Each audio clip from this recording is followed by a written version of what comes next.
Fala aí, fiel, tudo certo com vocês? Isso já tava demorando pra acontecer, né? Vazaram um contrato inteiro do Memphis Depay com o Corinthians na internet. Pois é, o Globo Esporte fez questão de ir atrás e realmente trouxeram todos os detalhes, tintim por tintim, do acordo dele com o Timão, né? Uma parada bem deselegante, mas pelo menos fizeram um bom trabalho. E mano, uma coisa que eu acho importante pontuar antes de prosseguir é que todos os valores do contrato estão em euros, o que faz parecer tudo extremamente caro. Por exemplo, o valor fixo garantido a ele, que o Corinthians vai pagar independente de qualquer coisa, é de 82 milhões de reais durante esses 2 anos, ou seja, 3 milhões e meio por mês. Porém, caso ele bata todas essas metas no cenário mais otimista possível, esse valor pode chegar até 120 milhões. E no câmbio atual, tá? Pode ser que isso fique muito maior dependendo da variação do euro, tá? Mas as metas são as seguintes: se ele estiver presente em 70% dos jogos no ano, toma 1 milhão de euros. Teve 30 participações diretas em gols na temporada, mais 1 milhão. E esses números, vale até ressaltar, são da temporada passada pra cá, como se fosse a temporada europeia, né? 25, 26, 24, 25, por aí vai. Aí beleza, ganhou um título, foi campeão, toma mais 750 mil. Entrou pra seleção do Brasileirão, mais 750 mil também. Então lógico, é muita grana, dá pra ver que a gente tá falando de bastante dinheiro, só que ao mesmo tempo, se ele bater tudo isso também, o Corinthians só tem a ganhar. Por mim, cara, que ele gabarite todo esse contrato meta por meta e a gente ganhe tudo. Simples, não tem o que reclamar. Agora, fora isso, também existem outras cláusulas menos interessantes pra gente. Por exemplo, o Corinthians é obrigado a aceitar propostas pelo Memphis caso ela seja de 150 milhões de reais de um time brasileiro ou de 10 milhões de euros para o exterior. E obrigação, claro, né, significa que seria uma decisão unilateral do Memphis. Ele pode muito bem recusar, por exemplo. Inclusive, desse valor, ele ainda ficaria com 20% de uma venda aqui no Brasil e 50% para fora do país. Ou seja, nesse sentido, dá pra ver que o Corinthians não teria vantagem nenhuma, né? Torcer pra isso não acontecer. E por fim, cara, ainda teria lá algumas outras regalias também, como por exemplo, casa, camarote, segurança, enfim, coisas que machucam ainda mais o bolso que o Corinthians teria que arcar até o fim do contrato. Ainda assim, ver isso não é nada muito absurdo, porque pro Corinthians ser contratado um cara desse tamanho e que ainda recebia numa moeda 6 vezes maior do que a nossa, não era de se esperar menos. Infelizmente, o real tá tão desvalorizado que tudo isso parece muito absurdo.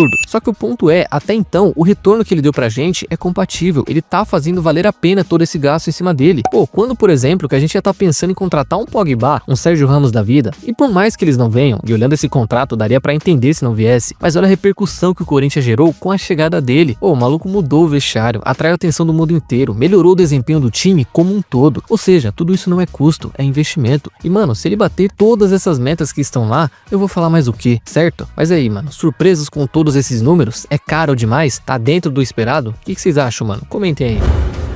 Bom, e ontem tivemos aí mais um dia de copinha, né? Só que esse definitivamente foi pra esquecer, pelo amor de Deus. A base eu acho que é o único lugar hoje que você realmente torce mais pra ver um jogo bonito do que resultadista. Pô, o Corinthians de novo saiu com uma vitória no sufoco, 1-0 magro, feio, apertado, e tudo isso no começo do mata-mata ainda. Não chegamos nem na fase das oitavas, das quartas. Pô, nós temos muito chão pela frente, mas tá difícil confiar que essa garotada tem potencial pra ir longe. Como eu já falei, cara, é bom o Ramon adiantar a subida de alguns moleques ali, até mesmo pra não queimá-los, porque se continuarem nesse ritmo, jogando essa bolinha daí, como é que você vai subir alguém? Como é que você vai olhar pro moleque e falar que ele tá pronto? Como eu já tinha adiantado lá atrás, eu esperava que não seria um time vistoso ou ao menos entrosado, mas o coletivo, mano, tá começando a afetar o individual de todo mundo. Pô, eu não sei se é culpa do gramado, que é sintético e parece ser bem ruim de jogar, mas a cada minuto alguém errava um passe de 2 metros, era um parto acertar um lançamento, um chute então, eu praticamente não vi. Então assim, fiel, tá feio, tá chato de ver, e se essa garotada não tomar vergonha na cara, não querer melhorar de alguma forma, o primeiro time mais ou menos organizado que vê pela frente vai tomar um sapeco. Infelizmente a realidade é essa, falou? Mas é isso, né? Pelo menos não passaram o vexame de serem eliminados e agora sim nós estamos nas 16avos de final contra o Vila Nova e cara, só espero ver mais minutos aí de Dieguinho, Araújo, Negão, esse pessoal todo, porque sinceramente essa rapaziada não perde em nada pra quem vem jogando, falou? Põe esses moleques aí, mano, e vê no que dá.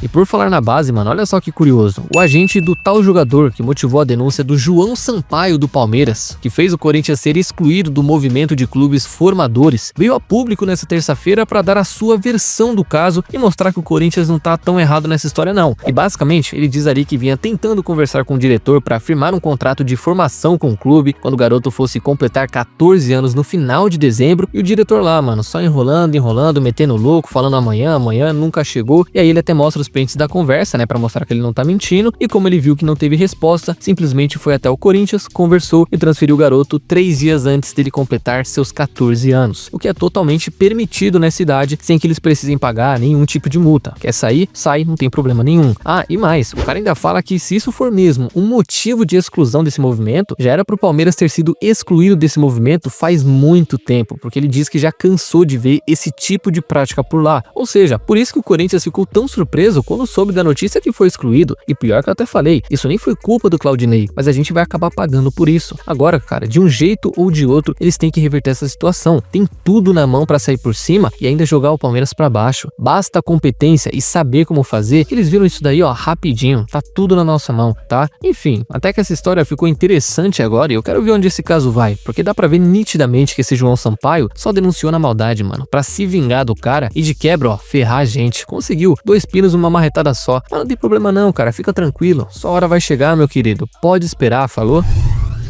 Bom, até que deu pra se livrar de primeira, mano, mas era óbvio que uma hora isso ia voltar. E o conselho remarcou a votação do impeachment do presidente Augusto Melo para essa próxima segunda-feira, dia 20, às 7 horas. E detalhe, vão fazer presencialmente, não vai ter essa de videoconferência não, o negócio vai ser no Parque São Jorge e com certeza a torcida vai estar em peso para colocar uma pressão nesses que estão pensando em votar a favor, falou? Lembrando que o motivo dessa votação ainda é pela polêmica da VaideBet, que até hoje não foi concluída, não terminou de ser julgada, só que mesmo assim, para esses corintianos fanáticos que estão lá, em especial o Romeu Tuma Júnior, o negócio é derrubar o Augusto e tomar o poder novamente, tá? É isso. Mas pra infelicidade deles, o presidente tá mais forte do que nunca e eu duvido muito que vão conseguir levar esse processo adiante, falou?